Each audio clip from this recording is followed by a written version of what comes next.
नमस्कार बंधुरा welcome to मौलिस kitchen. आमी अर्पिता। आज आमी आपनादेर मेथी शाक तैरी करे देखाबो। शीतकाले नाना रकम शाक बाजारे ओठे, तार मध्य मेथी शाक अन्यतम। एटा गरम भातेर साथे खेते खूबई भालो लागे। आमार एई रेसिपिटी आपनादेर भालो लागले आमार चैनेलटिके सबस्क्राइब करार अनुरोध रइलो और आमार नतुन नतुन रान्नार रेसिपि देखार जन्य बेल आइकनटी अले सेट करे देबेन। ताहले चलुन भिडियोटी शुरू करा जाक। এটা তৈরি করার জন্য লাগছে মেথি শাক। আমি দুয়াটি মেথি শাক নিয়েছি। প্রথমে শাকটাকে বেছে নিয়ে খুব ভালো করে ধুয়ে নিয়ে আমি কুচি কুচি করে কেটে নেব। তো দেখুন শাকটা আমার কুচিয়ে ধুয়ে নেওয়া হয়ে গেছে। এছাড়া একটা বেগুন লাগবে, আমি এইভাবে টুকরো টুকরো করে কেটে নিয়েছি এবং ভালো করে ধুয়ে নিয়েছি। ফোড়নে লাগছে হাফ চামচ কালো সর্ষে, একটা শুকনো লঙ্কা এবং দুটো কাঁচা লঙ্কা। ঝালটা আপনারা আপনাদের স্বাদ অনুযায়ী দেবেন। লাগছে চিনি, এখানে আমি 1 চামচ চিনি নিয়েছি। আর লাগছে স্বাদ অনুযায়ী লবণ এবং এখানে আমি হাফ চামচ হলুদের গুঁড়ো নিয়েছি। প্রথমে কড়াইয়ে দিয়ে দেব 2 টেবিল স্পুন মতো সর্ষের তেল। তেলটাকে ভালো করে গরম করতে হবে। তারপরে এর মধ্যে ফোড়নগুলো দিয়ে দেব, সর্ষে, কাঁচা লঙ্কা এবং শুকনো লঙ্কা। ফোড়নগুলো কয়েক সেকেন্ড তেলের মধ্যে একটু নেড়ে নেব। লঙ্কাগুলো অবশ্যই এইভাবে ফাটিয়ে দেবেন, তাহলে তেলের মধ্যে ফুটবে না।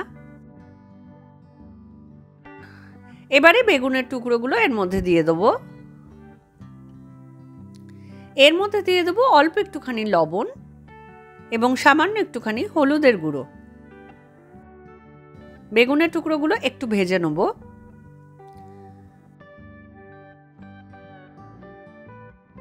দু মিনিট ভেজে নিয়েছি।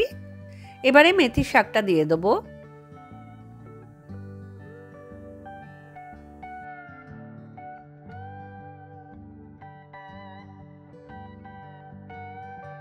শাকটা ভালো করে একটু নেড়ে নেব।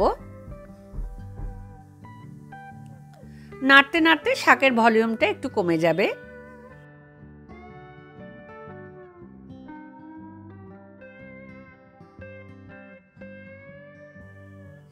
এর মধ্যে দিয়ে দেব হলুদের গুঁড়ো, স্বাদ অনুযায়ী লবণ এবং দিয়ে দেবো স্বাদ অনুযায়ী চিনি। এখানে আমি 1 চামচ চিনি দিয়েছি। এইবার সবকিছু মিশিয়ে ভালো করে নেড়ে নেব।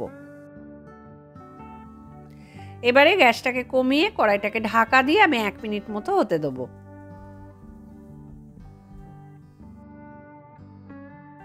1 মিনিট পর দেখুন শাকের ভলিউমটা অনেকটা কমেই গেছে। এই শাকে একদমই আমি জল ব্যবহার করব না, এইভাবে ঢাকা দিয়ে দিয়ে আমি রান্না করে নেব। তো আবারও আমি ঢাকা দিয়ে শাকটাকে একটু হতে দেবো এবং মাঝে মাঝে ঢাকনা খুলে একটু নেড়ে দেবো।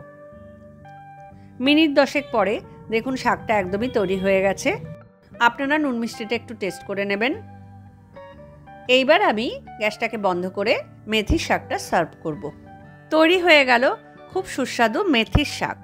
ভিডিওটি ভালো লাগলে অবশ্যই লাইক করবেন, কমেন্ট করে জানাবেন, বন্ধুদের মধ্যে শেয়ার করবেন এবং অবশ্যই আমার চ্যানেলটিকে সাবস্ক্রাইব করবেন। তাহলে দেখা হচ্ছে পরের ভিডিওতে নতুন কোনো রান্নার রেসিপি নিয়ে। সকলে ভালো থাকবেন। নমস্কার।